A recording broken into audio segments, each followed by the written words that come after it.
به ونتوكل عليه ونعوذ بالله من شرور أنفسنا ومن سيئات أعمالنا من يهده الله فلا مضل له ومن يضلل فلا هادي له أي فلن تجد له وليا مرشدا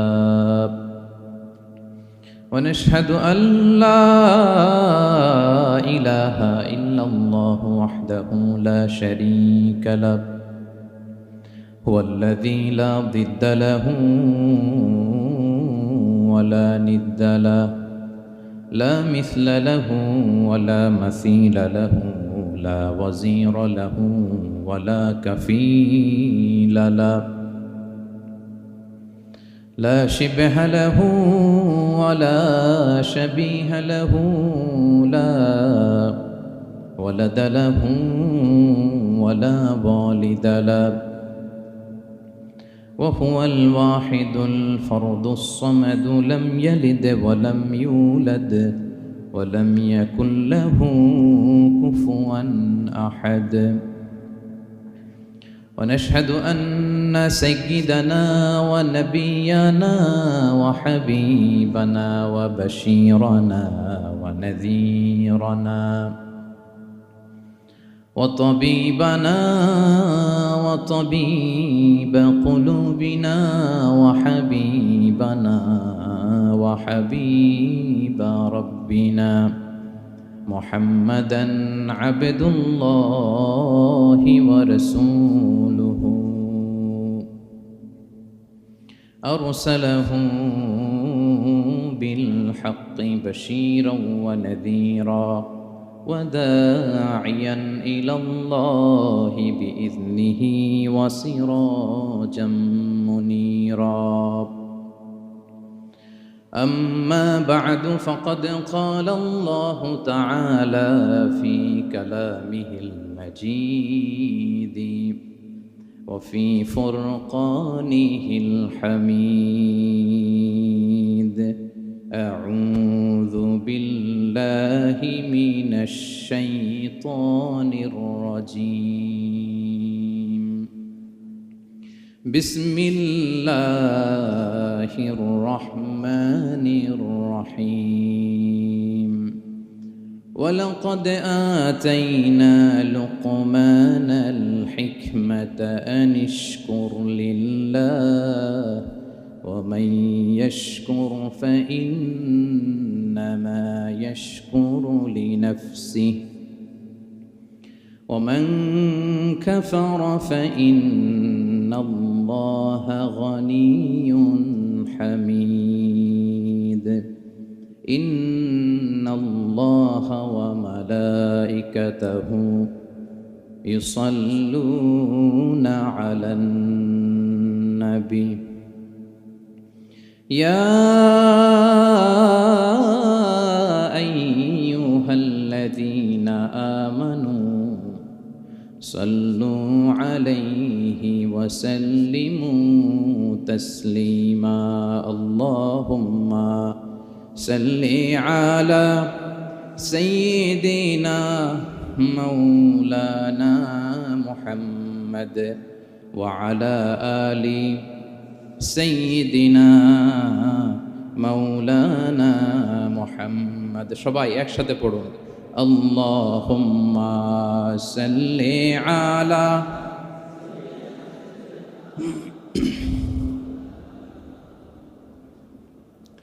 وعلى آل سيدنا مولانا محمد মন আমার কাঁদে রে দিল আমার কাঁদে রে যেতে সোনার মদিনায় পড়েন সবাই মন আমার কাঁদে রে দিল আমার কাঁদে রে যেতে সোনার মদিনায় ওই মদিনার পথের ধুলি ওই মদিনার পথের ধুলি জুড়াই মনো বেদনা আল্লাহুম্মা সাল্লি আলা সাইয়্যিদিনা মাওলানা মুহাম্মদ ওয়া আলা আলি সাইয়্যিদিনা মাওলানা মুহাম্মদ।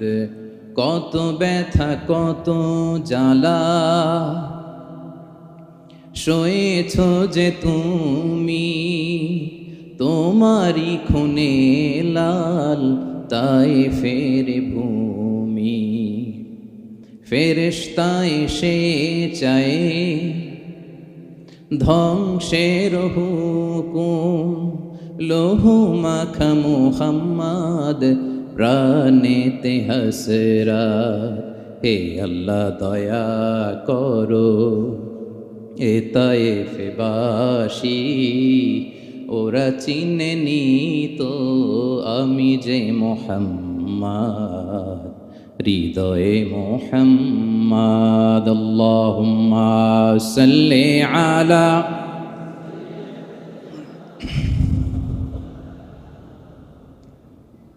ওয়া আলা আলি সাইয়্যিদিনা মাওলানা মুহাম্মদ। আল্লাহুম্মা সাল্লি আলা মুহাম্মদ ওয়া আলা আলি মুহাম্মদ কামা সাল্লাইতা আলা ইব্রাহিম ওয়া আলা আলি ইব্রাহিম ইন্নাকা হামিদুম মাজিদ। আল্লাহুম্মা বারিক আলা মুহাম্মদ ওয়া আলা আলি মুহাম্মদ কামা বারাকতা আলা ইব্রাহিম ওয়া আলা আলি ইব্রাহিম ইন্নাকা হামিদুম মাজিদ। সকল প্রশংসার মালিককে, সকল ক্ষমতার উৎসকে। কেউ যেটা পারে না পারে কে, কেউ যেটা দেখে না দেখে কে, কেউ যেটা শোনে না শোনে কে।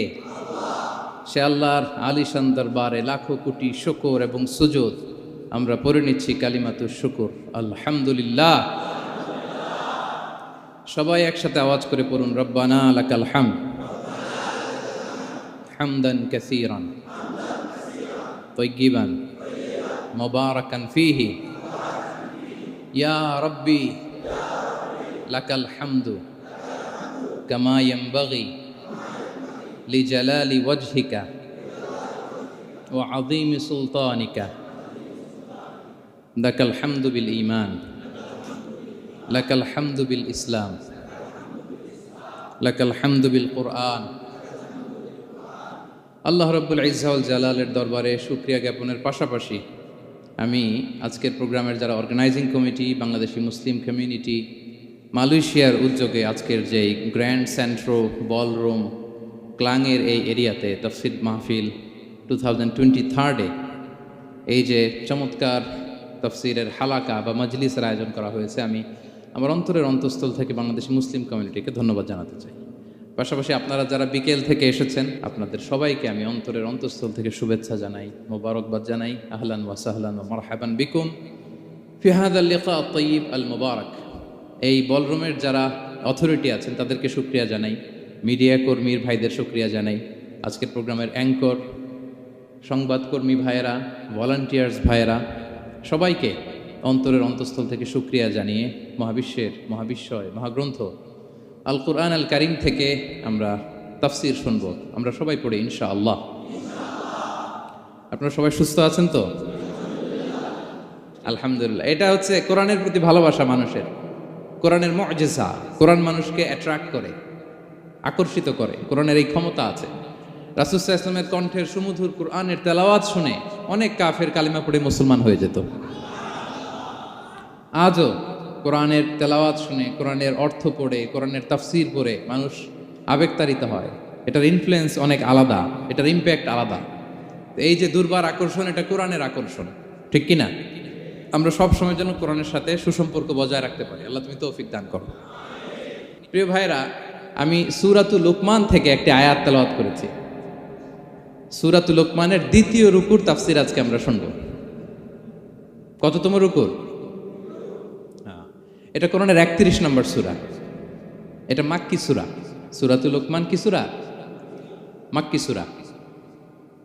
কোরআনের 31তম সূরা এবং অনেকগুলো রুকু আছে এই সূরায়। আমরা দ্বিতীয় রুকু থেকে কথা শুনব। বেসিকলি এই দ্বিতীয় রুকুতে সাইয়েদনা লুকমান আলাইহিস সালাম ওনার ছেলেকে কিছু অ্যাডভাইস করেছিলেন, উপদেশ। বাবা হিসেবে আমরা আমাদের ছেলেমেয়েদের অ্যাডভাইস করি না? হ্যাঁ। তো উনি ওনার সন্তানকে অ্যাডভাইস করেছিলেন, আর এই অ্যাডভাইসগুলো আল্লাহ তাআলার এত ভালো লেগেছে যে আল্লাহ তাআলা কোরআনের মধ্যে সরাসরি তুলে ধরেছেন। তার মানে আল্লাহ তাআলা বুঝাতে চান আমরাও যেন আমাদের সন্তানদেরকে এই অ্যাডভাইসগুলো করি। এবং আপনি অবাক হবেন, আমরা যখন তাফসিরের ইনডেপথ তাফসিরে যাব, ভিতরে ঢুকবো, আপনি অবাক হবেন যে 3000 বছর আগের সেই উপদেশমালা কিভাবে মডার্ন টাইমের সাথে এত প্রাসঙ্গিক হতে পারে। আজ থেকে প্রায় 3000 বছর আগের piece of advises, 3000 years back in the history. এত আগের উপদেশ, দেখবেন যে মনে হচ্ছে বর্তমান সময়ের জন্য এই উপদেশগুলো আল্লাহ ধরে ধরে কোরআনে তুলে ধরেছেন। তো এই জন্য আমাদের ছেলে মেয়েদেরকে আমরা কি নসিহত করব, এত দিকে তাকানোর দরকার নেই। বাসায় যে সূরা লুকমান খুলবেন, 31তম সূরা, 12 নম্বর আয়াত থেকে 19 নম্বর আয়াত পর্যন্ত, এই 8টা আয়াত আল্লাহ যা বলেছেন আপনি আর ভাবি মিলে সন্তানদেরকে এটা শোনাবেন। গুড ইনাফ, আর কিছু লাগবে। প্রিয় ভাইরা, সন্তান আল্লাহর দেয়া অনেক বড় নেয়ামত। আল্লাহু আকবার। নেককার সন্তান আল্লাহর কাছে চাইতে হয়, চেয়ে নিতে হয়। নবীরা দোয়া করেছেন, রব্বি হাবলি মিনাস সলিহিন, আল্লাহ নেককার সন্তান দেন, হে আল্লাহ নেককার পুণ্যবান সন্তান দেন। আল্লাহ এমন সন্তান দেন যাদেরকে দেখলে আমাদের চোখ জুড়ায়। রব্বি জাআলনি মুকিমাস সলাতি ওয়া মিন যুররিয়াতি, আল্লাহ আমাকেও নামাজ কায়েমকারী বানান, আমার সন্তানকেও বানান। তো সন্তানের জন্য দোয়া করতে হয়, নেককার সন্তান চাইতে হয়। আপনারা যারা বিয়ে করেছেন এখনো সন্তান পান নাই, আল্লাহ তাআলা আপনাদেরকে অচিরেই এই সন্তান দান করে আপনাদেরকে ধন্য করুক। যারা এখনো বিয়ে করেননি, বিয়ের পরে আল্লাহ তাআলা আপনাদেরকে সন্তান দান করুক। এটা অনেক বড় নেয়ামা, এটা আল্লাহর কাছে চাইতে হয়। তো এই আলোচনাটা সবার সাথে প্রাসঙ্গিক। যারা বাবা তাদের তো লাগবে ইনস্ট্যান্ট, আজকে রাত্রে যেই শোনাইতে পারবেন। যারা বাবা হতে যাচ্ছেন তারাও আগে থেকে জেনে রাখলেন, ওয়েল প্রিপেয়ার্ড। আর যারা এখনো বিয়েই করেন নাই, প্ল্যান করে রাখেন যে এইটা আমি আমার ওয়াইফের সাথে প্ল্যান করে এই নাসিহাগুলো আমার সন্তানদেরকে আমরা শোনাবো। সবাই পড়ুন ইনশাআল্লাহ। এবার প্রশ্ন করি, উত্তর দেন। সূরাটার নাম কি? মাক্কি না মাদানী? কত নম্বর সূরা কোরআনের? 31 নম্বর সূরা।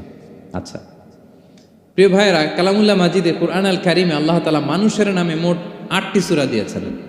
মানুষের নাম কয়টি? এর মধ্যে 6টি সূরা 6 জন নবীর নামে। 6টি সূরা 6 জন। সূরা হুদ, সূরা ইউসুফ, সূরা ইউনুস, সূরা মুহাম্মদ, সূরা নূহ, সূরা ইব্রাহিম। এই 6 জন নবীর নামে 6টা সূরা। আর মানুষের নামে মোট 8টা, নবীর নামে গেল 6টা, আর রইল কয়টা? 2টা। আল্লাহর প্রিয় ভাজন একজন বান্দা এবং একজন বান্দি নামে আল্লাহ আরো 2টা সূরা দিলেন। আল্লাহর প্রিয় বান্দি মারিয়াম আলাইহিস সালাম, ঈসা আলাইহিস সালামের মা, ওনার নামে একটা সূরা আছে না? কি নাম? সূরা মারিয়াম। আর আরেকটা হচ্ছে এই যে সূরা লোকমান, উনি কিন্তু নবী না।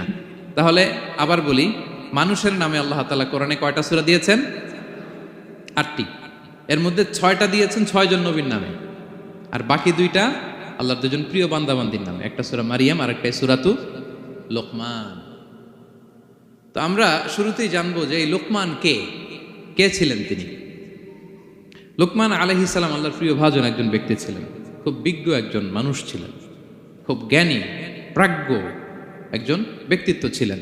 দেখতে উনি কালো ছিলেন, কুৎসিত। চামড়াটা কি ছিল? কালো, ব্ল্যাক। তার মানে ব্ল্যাক হইলেই কাউকে ছোট করা যাবে না। কাজী নজরুল বড় সুন্দর লিখেছেন, কালো আর ধলো বাহিরে কেবল, ভিতরে সবাই সমান রাঙ্গা, কেটে দিলে রক্তের রং। যে কালো রঙের তার রক্ত, যে ধবধবে সাদা তার রক্ত লাল।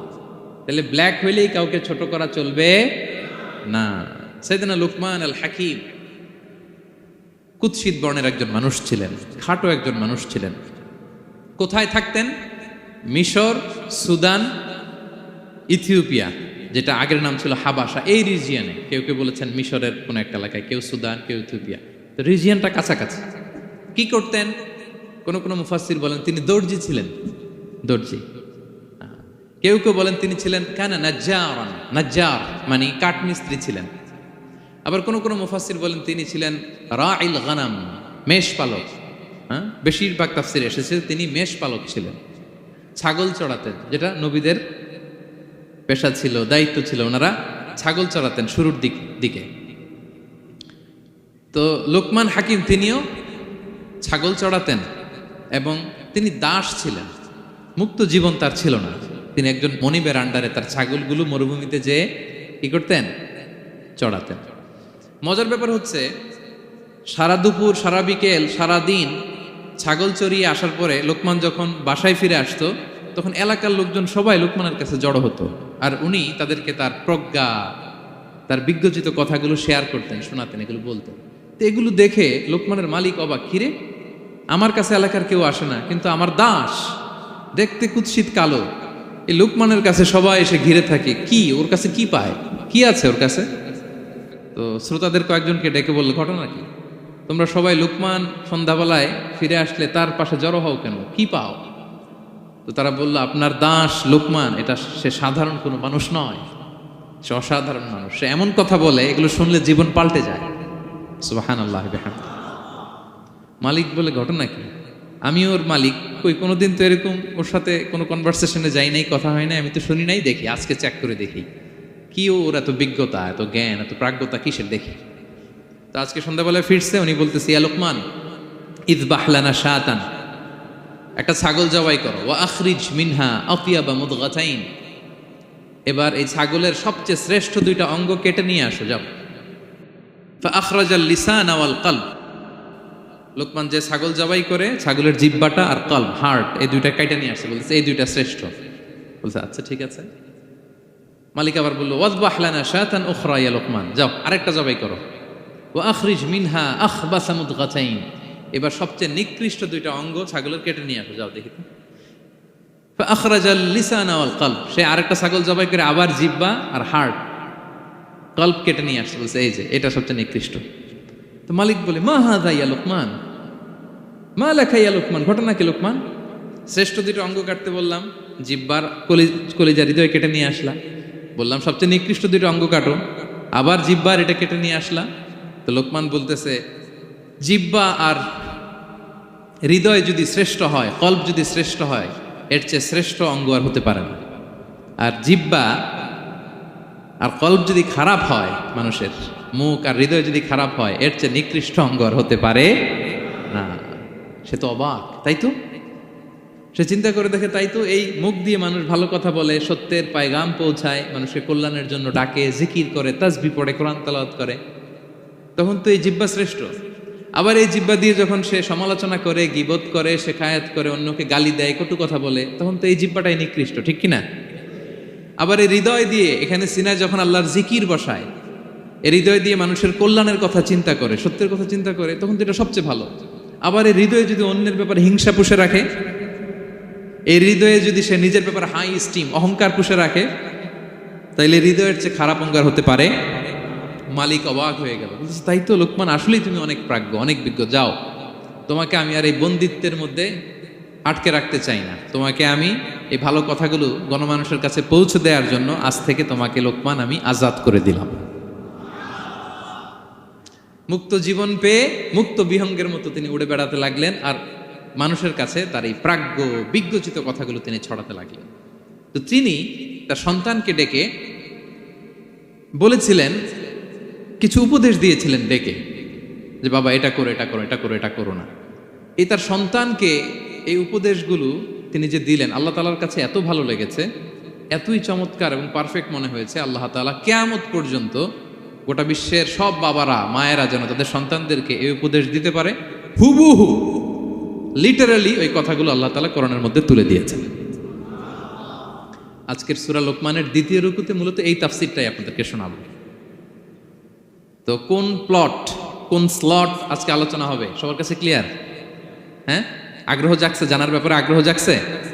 আচ্ছা, আসুন আমরা মহাবিশ্বের মহাগ্রন্থ আল কুরআন আল কারীম থেকে সরাসরি আলোচনা শুরু করি।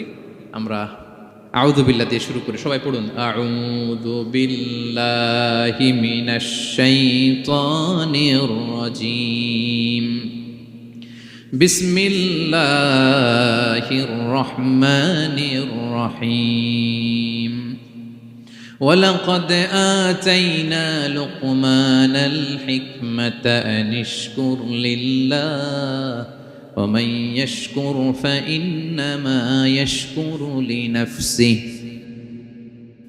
ومن كفر فإن الله غني حميد سبحان الله পড়েন আল্লাহ তাআলা বলছেন ওয়ালাকাদ আতাইনা লুকমানাল হিকমা আমি লোকমানকে হিকমত দিয়েছি প্রজ্ঞা দিয়েছি আর বলেছি আনিশকুর লিল্লাহ লোকমান আল্লাহ শুকরিয়া করো ওমান ইয়াশকুর ফাইন্নামা ইয়াশকুরু লিনাফসি যে আল্লাহ শুকরিয়া করে সে তার নিজের জন্যই করে এটা নিজের জন্যই ভালো ওমান কাফারা ফাইন্নাল্লাহা গানিয়ুন হামিদ আর যে শুকরিয়া করে না নাশুকরি করে অকৃতজ্ঞ হয় তাহলে জেনে রেখো আল্লাহ তাআলা তিনি গানি অমুখাপেক্ষী তিনি হামিদ সদা প্রশংসিত সুবহানাল্লাহ পড়ে তাহলে আল্লাহ তাআলা বললেন আমি লোকমানকে প্রজ্ঞা দিয়েছি হিকমত দিয়েছি হিকমত শব্দের সাথে আপনারা পরিচিত আছেন না আমি লোকমানকে হিকমত দিয়েছি এটা অনেক দামি জিনিস সবার থাকে না হিকমত জিনিসটা কি না জ্ঞান হচ্ছে নলেজ আর হিকমা হচ্ছে বাংলায় বলে প্রজ্ঞা হ্যাঁ ইংরেজিতে বলে উইজডম দেখি কেউ বলতে পারে কিনা একজন আমাকে শোনান দেখি হিকমতটা কি দেখি কেউ কিছু বলতে পারেন কিনা হিকমত মানে ক্ষমতা একজন বলছে আচ্ছা আর অলৌকিক সামথিং আর শক্তি আর হ্যাঁ এদিক থেকে যোগ্যতা আর জ্ঞান ঠিক আছে আমার ভাইরা চেষ্টা করছে আলহামদুলিল্লাহ আচ্ছা হিকমত আর ইলমের মধ্যে পার্থক্য আছে হিকমা is something more than knowledge আজকে শিখে যান ইলম মানে যেটা জ্ঞান বা নলেজের সাথে যখন কমন সেন্স যুক্ত হয় তখন ওটা হিকমা হয়ে যায় সুবহানাল্লাহ কইতে পারলেন না নলেজ আর common sense I repeat knowledge আর কমন সেন্স ইকুয়াল টু হিকমা বা উইজডম শুধু জ্ঞান থাকলেই হয় না জ্ঞানটা কিভাবে আপনি অ্যাপ্রোচ করবেন প্রচার করবেন প্রেজেন্টেশন করবেন উপস্থাপন করবেন এটা জানার দরকার আছে না নাই অনেকের অনেক জ্ঞান আছে কিন্তু কিভাবে বলতে হয় কতটুকু বলতে হয় এটা জানে না তাই না তাহলে জ্ঞানকে কাজে লাগানোর যে মেকানিজম যে কর্মকৌশল এটার নাম হিকমা আল্লাহ বলেছেন হিকমতের সাথে দাওয়াত দাও উদউ ইলা সাবিলি রাব্বিকা বিল হিকমা হিকমতের সাথে দাওয়াত দাও নামাজ পড়া ফরজ সবাই জানি না আমরা এটারে বলে ইলম কিন্তু নামাজটা কিভাবে পড়তে হয় রুকু কেমনে দিতে হয় সেজদা কেমনে করতে হয় হ্যাঁ সালাম ফিরায় কিভাবে এটা এক্সিট করতে হয় এই পুরো মেকানিজমটা জানার নাম হিকমা তাহলে knowledge plus common sense equal to হিকমা জ্ঞান আর কমন সেন্স একসাথে যদি হয় এটা উইজডম বা প্রজ্ঞা হিসেবে রিফ্লেক্ট করে বুঝতে পারছেন আল্লাহ বললেন আমি লোকমানকে প্রজ্ঞা দিয়েছি হ্যাঁ ওমাই ইউতাল হিকমাতা ফাকাদ উতিয়া খায়রান কাসীরা আর যাকে আমি প্রজ্ঞা দিয়েছি তাকে আমি অনেক কিছু দিয়েছি সুবহানাল্লাহ পড়ে আল্লাহ তাআলা যেন আমাদেরকে প্রজ্ঞা দিয়ে ধন্য করে আমরাও যেন হিকমতের অধিকারী হতে পারি আল্লাহ তুমি তৌফিক দান করো তাইজন্য আল্লাহ বললেন ওয়ালাকাদ আতাইনা লুকমানাল হিকমাতা আনিশকুর লিল্লাহ ওয়া মান ইয়াশকুর ফাইন্নামা ইয়াশকুরু লিনাফসি আমি লোকমানকে হিকমা দিয়েছি মানে প্রজ্ঞা দিয়েছি আর বলেছি আমি আল্লাহর শুকরিয়া করো যে শুকরিয়া করে সে তার নিজের জন্যই করে যে কুফরি করে অকৃতজ্ঞ হয় জেনে রেখো আমি আল্লাহ গানিয়ুন হামিদ আমি গানি অমুখাপেক্ষী হামিদ সপ্রশংসিত আল্লাহ লোকমানকে বললেন আনিশকুর লিল্লাহ আল্লাহর জন্য শুকরিয়া করো শুকরিয়া যে করে সে তার নিজের জন্যই করে এখানে আল্লাহর কিছু হয় না নাকি আমরা শুকরিয়া করলে আল্লাহর ক্ষমতা 1 ইঞ্চি বেড়ে যায় আমরা গোটা বিশ্বের সবাই সিজদায় পড়ে থাকলে আল্লাহর ক্ষমতা একটু বেড়ে যাবে না পারবে আর আমরা সবাই যদি সবচাইতে পাপী হয়ে যাই আল্লাহর ক্ষমতা কমে যাবে না কমবে তাহলে লাভ লস আল্লাহর কিছু নাই লাভ লস সব কাদের আওয়াজ করে সবাই বলুন লাভ লস কাদের শুকরিয়া করলে আমাদের লাভ লা ইন শাকারতুম লা আযীদান্নাকুম ওয়া লা ইন কাফারতুম ইন্না আযাবি লাশাদীদ আল্লাহ বলেন যদি তোমরা শুকরিয়া করো নিয়ামত বাড়িয়ে দেব আর যদি কুফরি করো জেনে রেখো আমার আযাব আমার পানিশমেন্ট আমার শাস্তি বড় কড়া আমি আল্লাহ সব সময় ধরি না ধরলে ছাড়ি না ঠিক কি না ধরে ধরে ধরে না, ধরলে আল্লাহ ছাড়ে না। শুকরিয়া করলে তিনি বাড়াতে থাকে, দিতেই থাকে। শুকরিয়া করবেন তো পাবেন, নিয়ামতে শুকরিয়া করবেন তো পাবেন, করবেন তো পাবেন। তো শুকরিয়া করলে আমাদের লাভ, আমাদের লাভ। হাদিসে কুদসিতে আল্লাহ বলেছেন, এই বানি আদম সবাই মিলে, হ্যাঁ, আলা আতকা কলবি রাজুলিন ওয়াহিদ, তোমরা যদি সবাই সবচেয়ে মুত্তাকি হয়ে যাও, ইবাদতে লুটিয়ে পড়ো সবাই, আমার কিচ্ছু পারবে না। আর তোমরা সবাই যদি আফজারি কলবি রাজুল ওয়াহিদ, সবচেয়ে নিকৃষ্ট আত্মার মানুষ হও, পাপাচারে ডুবে যাও, আমি আল্লাহর ক্ষমতার 1 ইঞ্চিও কমবে না। তাহলে শুকরিয়া করলে কাদের লাভ? সেটাই আল্লাহ বললেন, শুকরিয়া করলে তোমাদের লাভ। ওমান কাফারা ফা ইন্নাল্লাহা গানিয়্যুন হামিদ, তিনি অমুখাপেক্ষী, অমুখাপেক্ষী, তিনি কারো কাছে ঠেকা না, কিন্তু আমরা তার কাছে ঠেকা, ঠিক কিনা? আমরা বিপদে পড়লে কার কাছে চাই? আল্লাহ কারো কাছে চায়? আমাদের ফরিয়াদ আমরা কার কাছে জানাই? আল্লাহর কি কারো কাছে ফরিয়াদ জানানো লাগে? তিনি গানিয়্যুন হামিদ, অমুখাপেক্ষী, কারো প্রতি তিনি মুখাপেক্ষী নয়। গোটা বিশ্ব তার কাছে প্রার্থনা করে, গোটা বিশ্ব মুখ থুবড়ে তার কাছে পড়ে থাকে, গোটা বিশ্ব লুটিয়ে পড়ে সিজদায় পড়ে তার কাছে রোনাজরি করে, কিন্তু তিনি কারো কাছে কিছু চেতে হয় না। তিনি গানিয়্যুন হামিদ। এরপর আল্লাহ তাআলা সেদিনা লোকমান আলাইহিস সালাম সন্তানকে কি উপদেশ দিলেন এর পরের আয়াত থেকে শুরু করলেন। আল্লাহ তাআলা বললেন, ওয়া ইয ক্বালা লুকমানু লিবনিহি ওয়া হুয়া ইয়াইদুহু ইয়া বুনাইয়া লা তুশরিক বিল্লাহ ইন্নাশ শিরকা লাযুলমুন আযীম। আল্লাহ বললেন, স্মরণ করুন সে সময়ের কথা যখন লোকমান তার সন্তানকে বলেছিল, কি অবস্থায়? ওয়া হুয়া ইয়াইদুহু, ওয়াজ করতেছিল, ছেলেকে নাসিহাত করতেছিল, কাউন্সেলিং করতেছিল। ফ্যামিলিতে এটা খুব জরুরি, নাসিহা করা, একে অপরকে উপদেশ দেয়া। কারণ আর দ্বীনু আন নাসিহা, দিন মানেই কল্যাণ কামনা করা, দিন মানেই অন্যকে কি দেয়া? উপদেশ দেয়া, নাসিহা দেয়া। এটা যেন আমরা দেই, এজন্য ফ্যামিলি কাউন্সেলিংটা জরুরি। নিজেই হুট করে সব সিদ্ধান্ত নেবেন না, আপনার স্ত্রীর সাথে পরামর্শ করুন, আপনার সন্তানদের সাথে পরামর্শ করুন। দেখেন সাইয়েদনা ইব্রাহিম আলাইহিস সালাম, তিনি স্বপ্নে দেখলেন তিনি ইসমাইলকে জবাই করতেছে। এটা দেখেই ডিরেক্টলি জবাই করতে উদ্যত হলেন না, তিনি ছেলেকে বললেন, ফানজুর মাযা তারা ইন্নী রাআইতু ফিল মানামি আন্নী আযবাহুক। ইসমাইল, আমি স্বপ্নে দেখেছি যে আমি তোমাকে কি করছি? জবাই করছি। ফানজুর মাযা তারা, what's your opinion about it, what do you think about it. এবার বলো তোমার অপিনিয়ন কি, তুমি কি ভাবছো? আমি দেখেছি তোমাকে জবাই করছি, তোমার অপিনিয়ন বলো। দেখেন, যেমন বাবা তেমন ছেলে, বাপ কা বেটা সিপাহী কা ঘোড়া, কুছ না হতো থোড়া থোড়া, সুবহানাল্লাহ বিহামদি। যেমন বাবা তেমন ছেলে। ছেলে বলে, ইয়া আবাতি ফাআল মা তুমার, বাবা আপনি যা দেখেছেন তাই করেন। সাতাজিদুনি ইনশাআল্লাহু মিনাস সাবিরিন, আপনি অচিরে আমাকে ধৈর্যশীলদের অন্তর্ভুক্ত পাবেন। আল্লাহু আকবার। বাবা আপনি ভয় পাবেন না,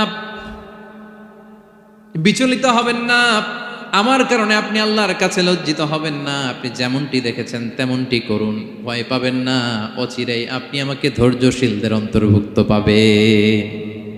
যেমন বাবা তেমন ছেলে, ঠিক তেমন রেসপন্স, ঠিক তেমন উত্তর। সাথে সাথে বললেন, বাবা আপনি ভয় পাবেন না, করুন।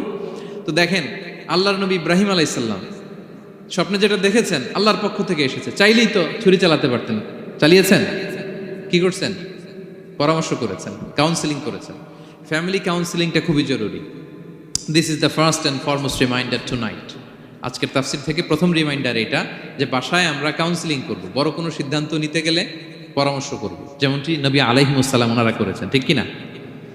তাহলে সাইয়েদনা লোকমান আলাইহিস সালাম ছেলেকে উপদেশ দিচ্ছেন, আর উপদেশের ভাষা হতে হবে কোমল। দেখেন এখানে আল্লাহ তাআলা যেটা ব্যবহার করেছেন, ইয়া বুনাইয়া, যারা আরবি জানেন, বুনাইয়া শব্দটা কিন্তু সাধারণ শব্দ না।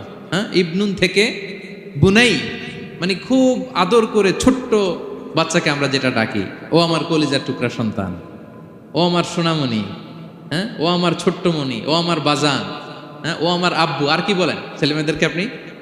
সায়া। কি এটার মানে কি? হ্যাঁ, ইংরেজিতে বললে ডার্লিং।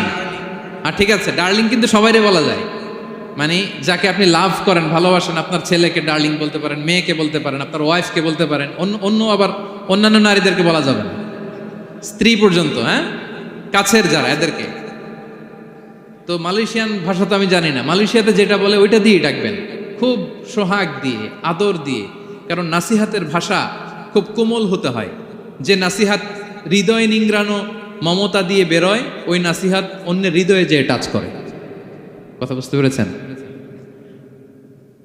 যেটা হৃদয় নিংড়ানো ভালোবাসা থেকে বেরোয় নাসিহাত, সেটা আপনার ছেলের হৃদয়ে যে টাচ করবে, ক্লিক করবে। আর যদি রেগে মেগে আগুন হয়ে ওরে ধরেন, নামাজ পড়লি না কেন, এটা করলি কেন, এমনটা হইলো কেন, ও শুনবে? শুনবে না, বিগড়ে যাবে। দেখেন সাইয়েদনা মূসা আলাইহিস সালাম এবং সাইয়েদনা হারুন আলাইহিস সালাম দুজন মিলে যখন ফেরাউনকে দাওয়াত দিতে যাবেন, আল্লাহ বললেন, মূসা তোমার মেজাজ কিন্তু গরম, এই গরম মেজাজ নিয়ে ফেরাউনের দাওয়াত দিলে হবে? রব্বুল আলামিন বললেন, মূসা তোমার মেজাজ বড্ড গরম, কিন্তু তোমার জিহ্বাটা দিয়েছি আমি নরম। এই নরম জিহ্বা দিয়ে ফেরাউনের দরবারে যে যখন দাঁড়াবা, ফাকুলা লাহু কাওলান লাইয়িনান লাআল্লাহু ইয়াতাযাক্কারু আও ইয়াখশা। সুবহানাল্লাহ পড়েন।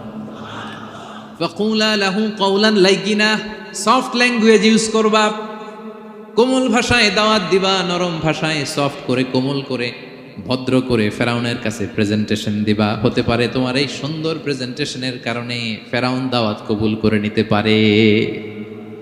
দেখেন আমাদের যে অ্যাপ্রোচে ভুল অনেক দায়ীদের। ফেরাউনের মতো কুখ্যাত সন্ত্রাসী এই পৃথিবী আর দেখবে? কথা বলেন না কেন? ফেরাউনের চাইতে বড় গডফাদার, ফেরাউনের চাইতে বড় সন্ত্রাস ডাকাত এই পৃথিবীতে আর দ্বিতীয়টা কেউ এসেছে?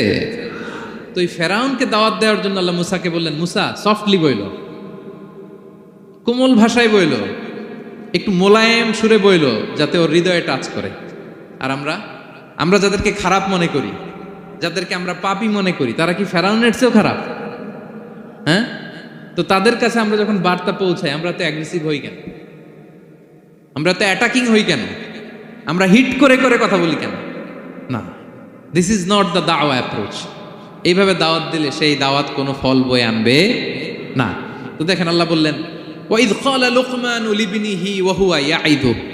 স্মরণ করুন সে সময়ের কথা যখন লোকমান তার ছেলেকে বলেছিল, ওয়াজ করে, উপদেশ দিয়ে, নাসিহা করে, ইয়া বুনাইয়া, ও আমার কলিজার টুকরা সন্তান, ও আমার সোনামণি।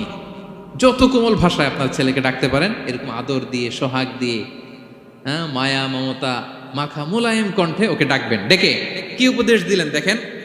সাইয়েদনা লোকমান প্রথম উপদেশ দিলেন, ইয়া বুনাইয়া, আমার সন্তান, লা তুশরিক বিল্লাহ, ও আমার কলিজার টুকরা বাবা, আল্লাহর সাথে তুমি শিরক করো না। প্রথম উপদেশ, খবরদার আমার কলিজার টুকরা সন্তান, আল্লাহর সাথে শরীক করতে যেও না, আল্লাহর সমকক্ষ কাউকে মনে করো না। আল্লাহকে যেমনি বড় মনে করো, আল্লাহকে যেমনি রিজিক দাতা মনে করো, আল্লাহকে যেমনি পালন কর্তা মনে করো, গোটা বিশ্বের কোন সৃষ্টিকে এমন মনে করো না। লা তুশরিক বিল্লাহ, শিরক করো না। প্রথম অ্যাডভাইস দেখেন, প্রথম অ্যাডভাইসটা অনেক গুরুত্বপূর্ণ।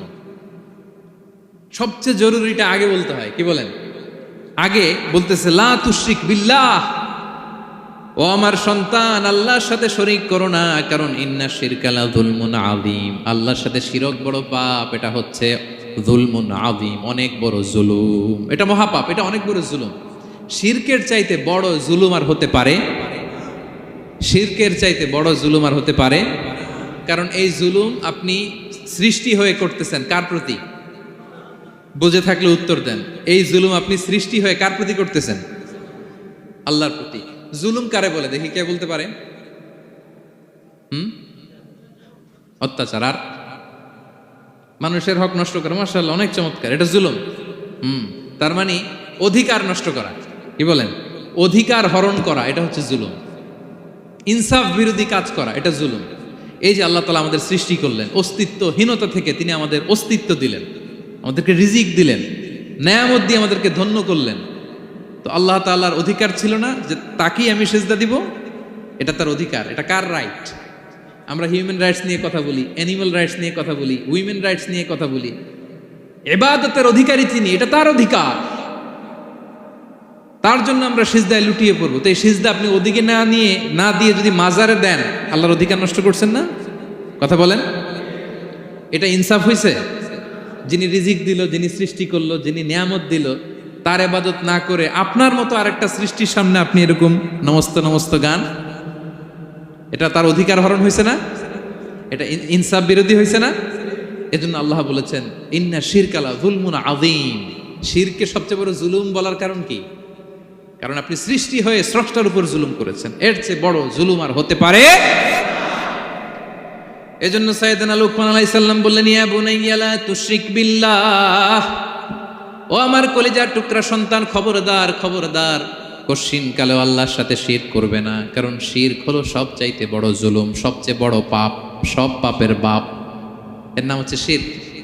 এর চেয়ে বড় পাপ হতে পারে?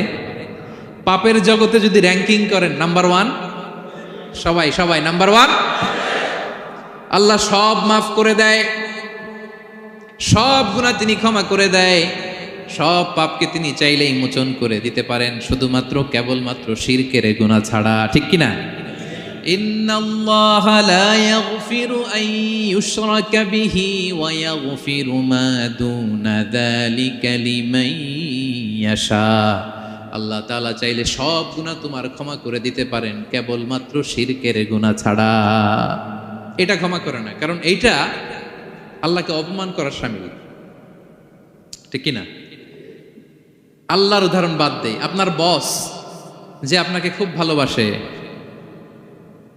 যে আপনাকে স্যালারির বাইরেও আরো অনেক কন্ট্রিবিউশন করে, টাকা দেয়, আদর করে, এই সুবিধা দেয়, ওই সুবিধা দেয়, আপনি উনারে শ্রদ্ধা না দেখাইয়া এই শ্রদ্ধা আপনি অন্যদের দেখান, কিন্তু উনারে শ্রদ্ধা করেন না, উনি এটা মেনে নিবে?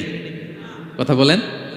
যে আল্লাহ আপনার জীবন দিলেন, রিজিক দিলেন, সব দিলেন, গোটা জগৎটাই তো তা, সব দেওয়ার পরেও সিজদা যে আপনি কোথায় দেন?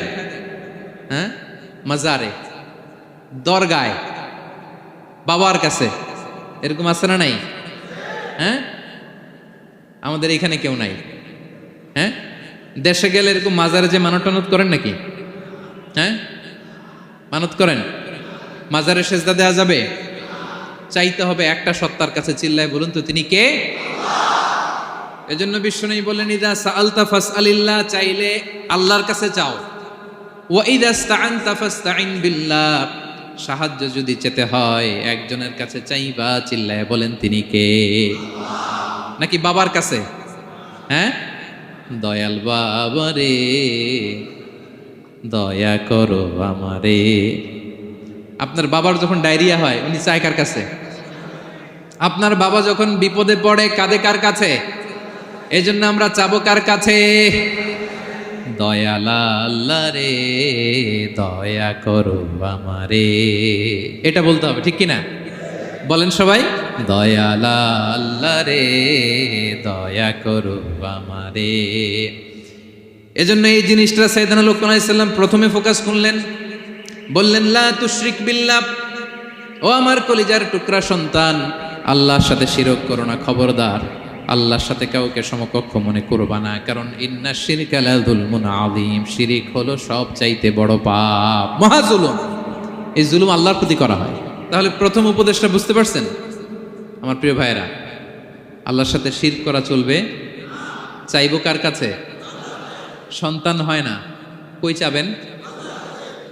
নাকি মাজারে? মাজারে চাওয়া যাবে? বাবার কাছে চাওয়া যাবে? ছেলে সন্তান দেয় কে?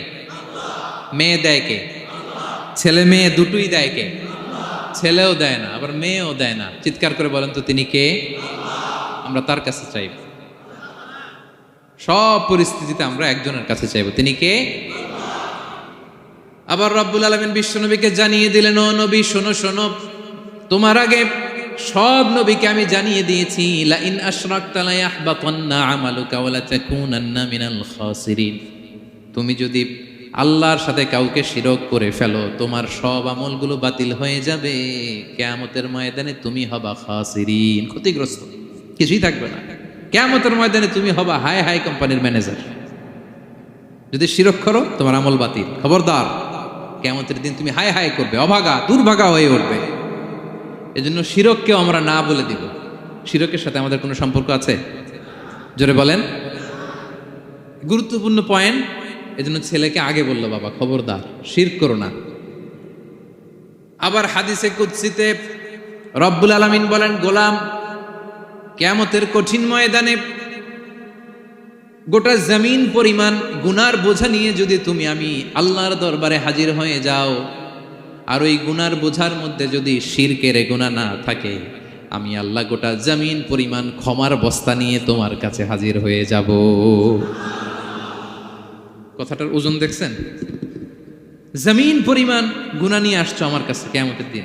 ওই গুনার মধ্যে অনেক ধরনের গুনাহ, নামাজ পড়ো নাই, রোজা রাখো নাই, এই করছো সেই করছো, কিন্তু এই গুনার বিশাল পৃথিবী পরিমাণ গুনার বোঝার মধ্যে শিরকের গুনাহ নাই।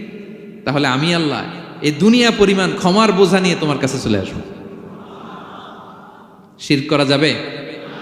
তাহলে প্রথম উপদেশ দিলেন, হে আমার কলিজার টুকরা সন্তান, শিরক করো না, শিরক করো না। আমার ভাইয়েরা, আমার কলিজার টুকরা ক্লাঙের ভাইয়েরা, সন্তানদেরকে এই শিরকের ব্যাপারে, শিরকের ভয়াবহতার ব্যাপারে আপনাকে জানাতে হবে। It's your duty. আপনি শুধু বাবা হইলেই চলবে না, আপনার ছেলে মেয়ে কোন পথে চলবে এটা আপনাকে ঠিক করে দিতে হবে। ওরা এখন ছোট, ছোট থেকে যদি এই তাকওয়ার সফটওয়্যারকে ইনস্টল করে দেন, ওই সফটওয়্যার দিয়ে তার জীবন চলবে, ঠিক কিনা? হ্যাঁ, ওরা যখন ছোট থাকে কাদা মাটির মতো থাকে, কাদার মাটিকে যেমন ডিজাইন করতে মনে চায় করা যায় না? একই কাদা মাটি দিয়ে বল বানানো যায়, ঘর বানানো যায়, পুতুল বানানো যায়, ওই এটা বানানো যায়, অনেক কিছু বানানো যায়। কিন্তু এটা যখন শুকিয়ে শক্ত হয়ে যায়, আর কিছু করা যায়? হ্যাঁ, আমাদের আঞ্চলিক ভাষায় বলে কাঁচা না নোয়ালে বাঁশ, পাকলে করে।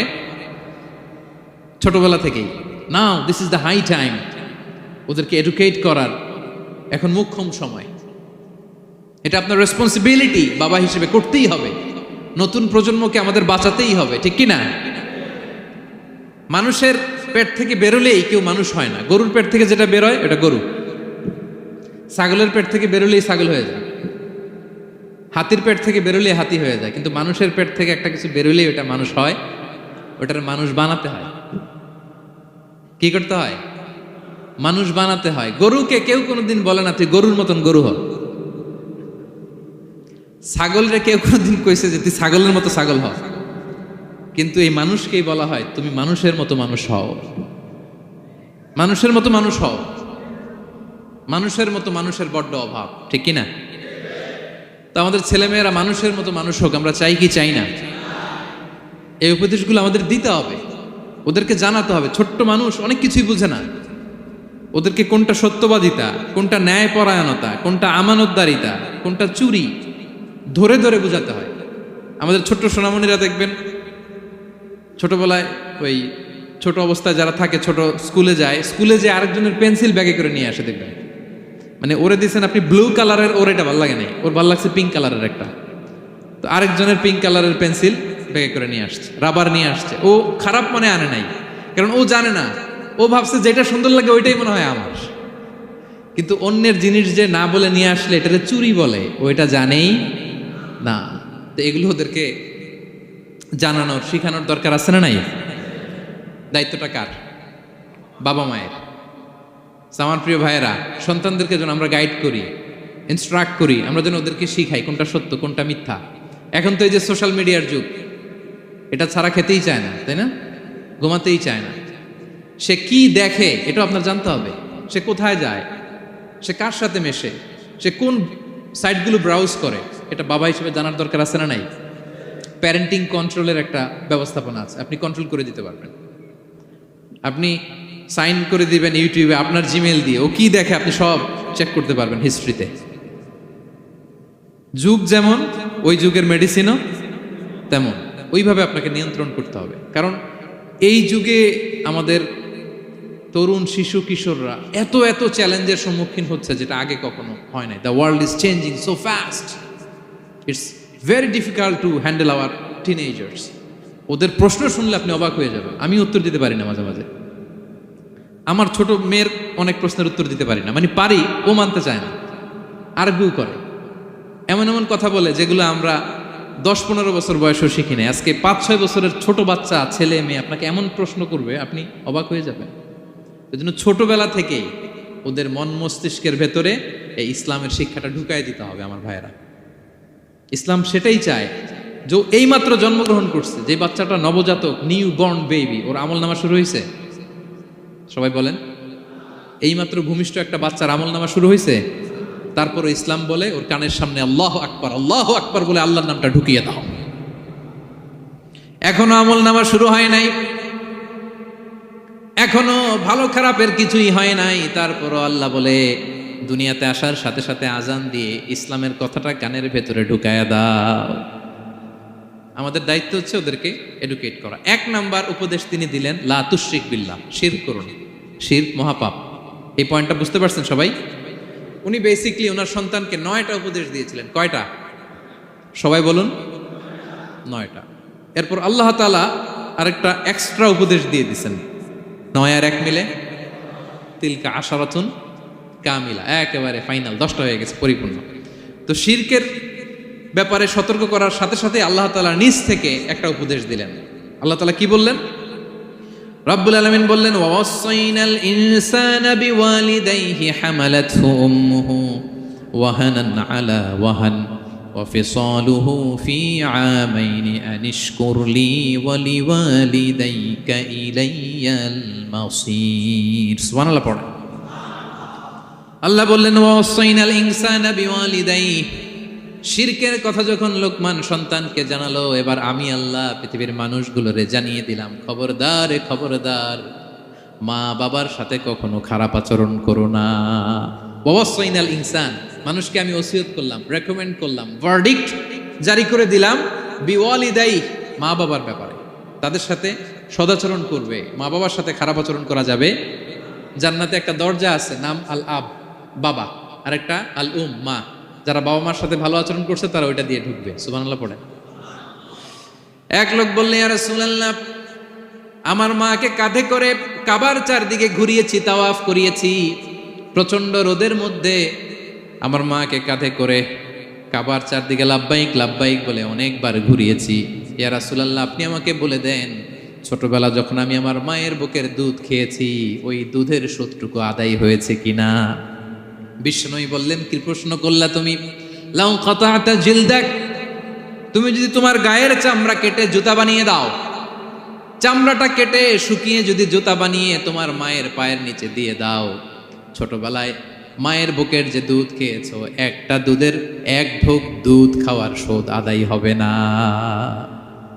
1 ঢোক যে দুধ খাইছো ওইটারই শোধ আদায় হবে। খবরদার খবরদার, বাবা মার ব্যাপারে সাবধান। বিশেষ করে মায়ের সাথে, দুজনের কথাই আল্লাহ প্রথমে বললেন, এরপরে বললেন বিশেষ করে মায়ের সাথে, কারণ হামালাতহু উম্মুহু, বাবা তোমারে পেটে ধরে নাই, পেটে ধরেছে কে? ওয়াহানান আলা ওয়াহান, 10 মাস 10 দিন বোঝার পরের বোঝা, যন্ত্রণার পরে যন্ত্রণা বাবা সহ্য করে নাই, করেছে কে? এত বড় একটা পেট হয়ে গেছিল, জানেন তো? হ্যাঁ, আল্লাহ। এই পেটটা নিয়ে বারবার কিচেনে যাওয়া লাগছে, এটা নিয়ে টয়লেট করে, এটা নিয়ে গোসল করে, ঘুমাতে পারে না, শুইলে উঠতে পারে না, উঠলে বসতে পারে না। 1 দিন 2 দিন, 1 সপ্তাহ 2 সপ্তাহ, 10 মাস 10 দিন আমার মাকে এই কষ্ট দিয়েছি। মায়ের কলিজার মাঝখানে লাথি মেরে দুনিয়াতে এসেছে। এরপরে আল্লাহ বললেন, ওয়া ফিসালুহু ফি আমাইন, এখানেই শেষ নয়, দুধ ছাড়াতে লেগেছে 2 বছর। কয় বছর? ওগো মা, তুমি এই ধরনের শ্রেষ্ঠ নেয়ামত, তোমারই পদ তলে রয়েছে জান্নাত। ওগো মা, তুমি এই ধরনের শ্রেষ্ঠ নেয়ামত, তোমারই পদ তলে রয়েছে জান্নাত। ঠিক কিনা? দেখেন আল্লাহ মর্যাদা কোথায় বাড়ালো। আমাদের দুনিয়ার পুরুষ মানুষদের পায়ের নিচে থাকে জুতা, জুতার নিচে বালু, কার্পেট কিংবা ফ্লোর। আর আল্লাহ বলে, দুনিয়ার এক একটা মায়ের পায়ের নিচে আমি জান্নাত দিয়ে রেখেছি। এই পৃথিবীটারে 100 বার বিক্রি করলে জান্নাতের একটা চেয়ারের দাম হবে?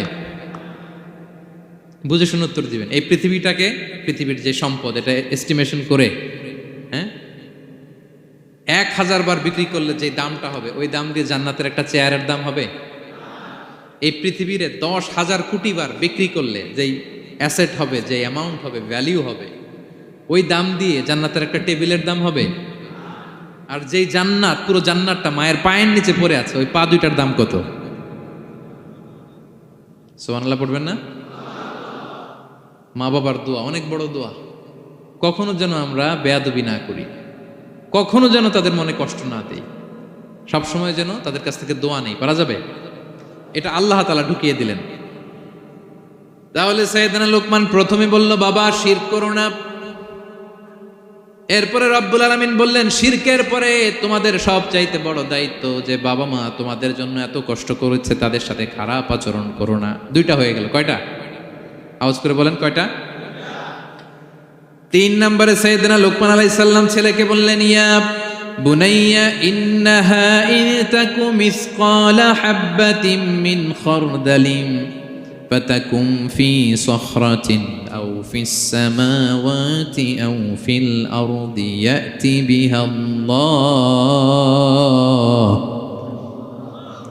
ইন্নাল্লাহা লাতীফুন খাবীর। 3 নম্বরে সাইয়েদনা লোকমান বললেন, বাবা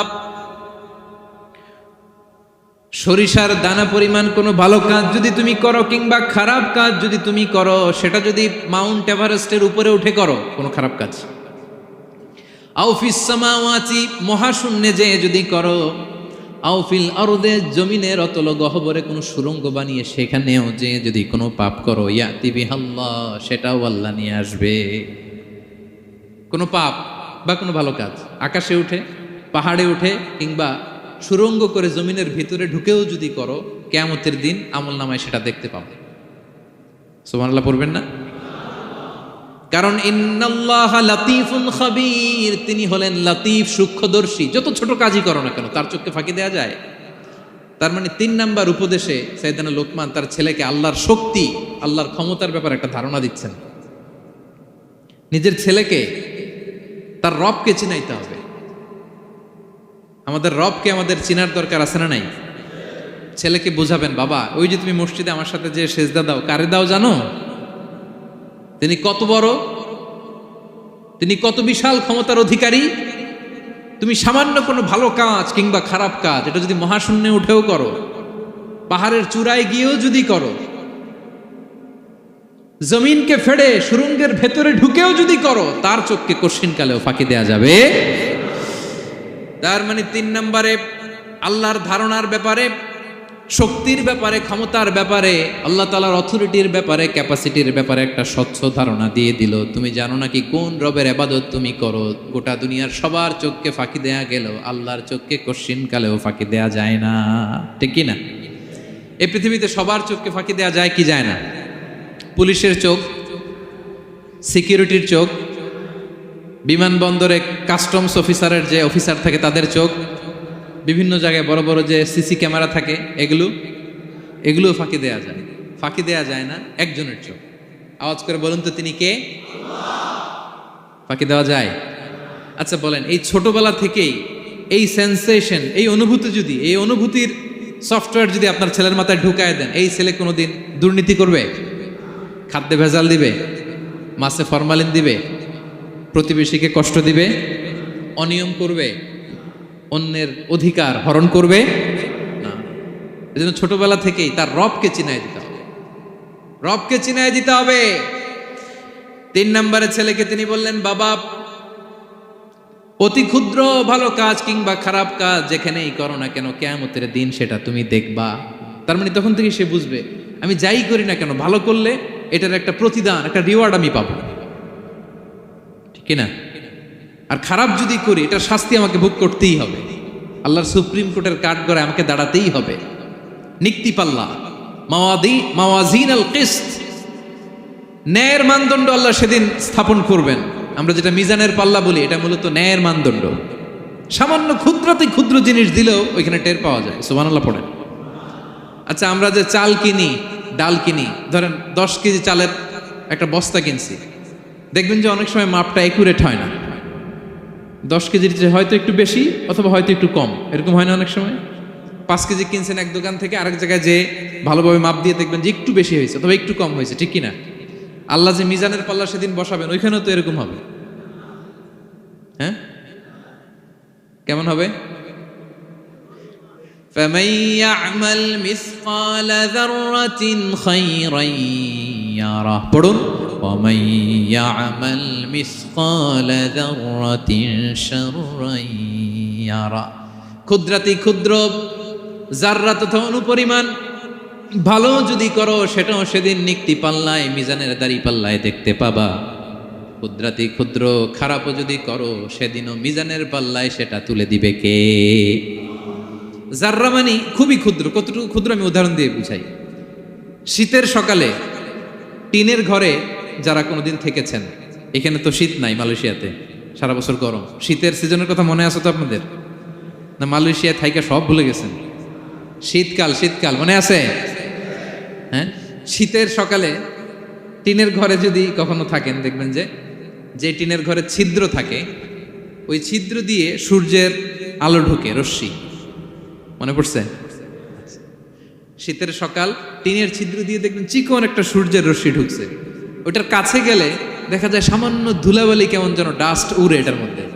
অন্যদিকে কিন্তু দেখা যায় না, এদিকে নাই, কিন্তু ওই ছিদ্রটার কাছে গেলে দেখা যায় আলো যেদিক থেকে পড়ছে নিচ পর্যন্ত পুরোটার মধ্যে ধূলিকণা। আসলে ধূলিকণা কি শুধু এদিকেই না, পুরা ঘরেই আছে। ওইদিকে আলো পড়ছে, ওইটা দেখা যায়। ওই যে ছোট্ট সূর্য রশ্মির মধ্যে কাছে গেলে যে ছোট্ট ছোট্ট ধূলিকণা দেখা যায়, ওইটার নাম হচ্ছে যাররা। যাররা ফামাইয়া আমাল মিসকালা যাররাতিন খাইরান ইয়ারা। এই ধূলিকণার ডাস্টের যাররা পরিমাণ ভালো করলে সেটাও দেখতে পাবা, আবার যাররা পরিমাণ খারাপ করলে সেদিন কিয়ামতের ময়দানে মিজানের পাল্লায় সেটাও দেখতে পাবা। পড়েন সুবহানাল্লাহ। তার মানে 3 নম্বরে ছেলেকে আল্লাহর শক্তি আর সম্ভাবনা সম্পর্কে সতর্ক করলেন, জানান দিয়ে বললেন, বাবা যেটাই করো না কেন সবার চোখকে ফাঁকি দেওয়া যায় না, একজনের চোখ, তিনি কে? কয়টা গেল উপদেশ? সবাই বলুন তো কয়টা? 3টা। 4 নম্বরে লোকমান আলাইহিস সালাম বললেন, ইয়া বুনাইয়া আকিমিস সালাহ, ও আমার সন্তান, 4 নম্বরে উপদেশ হলো তোমাকে নামাজ কায়েম করতে হবে। নামাজ, সবার আগে নামাজ। কাজকে বলে দাও আমার নামাজ আছে, নামাজকে বলো না কাজ আছে, ঠিক কি না? সালাত কায়েম করো, সালাতে কায়েম করো, হবে জান্নাতি তুমি, হবে জান্নাতি তুমি, দিবে কাল হাসরে শীতল ছায়া আরশে আজিম, রব্বিয়াল আলা রব্বিয়াল আযীম, রব্বিয়াল আলা রব্বিয়াল আযীম। সুবহানাল্লাহ পড়েন। 4 নম্বরে আকিমিস সালাহ, ও আমার কলেজার টুকরা সন্তান, নামাজ কায়েম করো। নামাজ কিয়ামতের ময়দানে সর্বপ্রথম যে জিনিসটার হিসেব আল্লাহ চাইবেন, ওটা কি? সবাই বলেন একসাথে, সেটা কি? বিশ্বনবী ইন্তেকালের আগে বললেন, আস-সালাত আস-সালাত ওয়া মা মালাকাত আইমানুকুম, ও আমার উম্মতেরা নামাজ নামাজ। বিশ্বনবীর রুহু বের হয়ে যাবে, মালাকুল মাউত চলে আসলো, এখনই রুহু মুবারক কবজ করে নিয়ে যাবে। অন্তিম মুহূর্তে গোটা উম্মার জন্য বিশ্বনবী যে মেসেজটা ড্রপ দিয়ে গেলেন, সেটার নাম হলো নামাজ। সালাত আস-সালাত, উম্মতেরা নামাজ নষ্ট করো না, নামাজ নষ্ট করো না। আউয়ালু মা ইউহাসাবু বিহিল আবদু ইয়াউমাল কিয়ামাতি আস-সালাহ। কিয়ামতের ময়দানে সর্বপ্রথম আল্লাহ যে জিনিসটার হিসাব চাইবেন সেটা কি? ফা ইন সলুহাত সলুহা সাইরু আমালি, এটা যদি ঠিক হয়ে যায় পুরো আমলনামা ঠিক হয়ে যাবে। ওয়া ইন ফাসাদাত ফাসাদা সাইরু আমালি। নামাজের হিসাব দিতে যেয়ে যদি আপনার গন্ডগোল লেগে যায়, আপনার পুরো আমলনামাটারে গন্ডগোল করে দিবে কে? এজন্য সবার আগে সালাত। ছেলেকে বোঝাবেন, বাবা নামাজ কায়েম করো, তার মানে একা একা পড়ো না, জামাতে পড়ো। নামাজ পড়া আর কায়েম করায় পার্থক্য আছে। একা একা পড়া যায়, কিন্তু একা একা কায়েম করা যায়? বলেন। তার মানে বাবা একা একা নামাজ পড়ো না, জামাতে পড়ো। বিকেল বেলায় তোমার বন্ধুকে নিয়ে খেলার মাঠে যখন ক্রিকেট খেলতে খেলতে মাগরিবের সময় হয়ে যায়, একা একাই মসজিদে যাবা না, তোমার বন্ধুরেও নিয়ে যাবা। একা একা জান্নাতে গেলে মজা আছে? সবাই মিলে একসাথে গেলে কেমন হয়? হ্যাঁ, সবাই মিলে